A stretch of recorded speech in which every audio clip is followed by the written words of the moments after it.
નમસ્કાર, હું છું પ્રિયા અને તમે જોઈ રહ્યા છો જનતા કી જાણકારી ન્યૂઝ। નજર કરીએ આજના સમાચાર। રાધનપુરમાં સિંગર કિંજલ રબારીના પ્રેમલગ્ન વિવાદનો અંત। સમાજના આગેવાનોની બેઠક બાદ કિંજલ પરિવારને સોંપાઈ। પાટણ જિલ્લાના રાધનપુર તાલુકાની લોકગાયિકા કિંજલ રબારીના પ્રેમલગ્નને લઈને છેલ્લા કેટલાક દિવસથી ચાલી રહેલો વિવાદ આખરે સમાધાન તરફ વળ્યો છે। સમાજના આગેવાનોની બેઠક બાદ કિંજલ રબારીને તેના પરિવારને સોંપવામાં આવી હોવાનું સામે આવ્યું છે।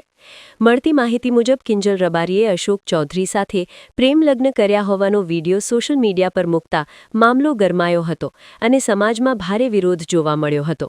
આ સમગ્ર મામલે બંને સમાજના આગેવાનો વચ્ચે બેઠક યોજાઈ હતી। બેઠકમાં ચર્ચા બાદ નિર્ણય લેવાયો કે કિંજલ રબારીને તેના પરિવારને પરત સોંપવામાં આવશે। મોડી રાત્રે લેવાયેલા નિર્ણય બાદ કિંજલ અને અશોક ચૌધરીને અલગ કરવામાં આવ્યા હતા।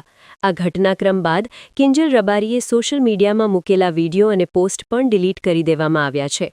કિંજલની ઘર વાપસી બાદ વિવાદ હાલ શાંત થયો હોય તેમ લાગી રહ્યું છે। જો કે સમાજની સમજણથી મામલો ઉકેલાયો કે દબાણ હેઠળ સમાધાન થયું તે મુદ્દે સોશિયલ મીડિયામાં ચર્ચા ચાલી રહી છે। રિપોર્ટ અનિલ રામાનુજ, રાધનપુર।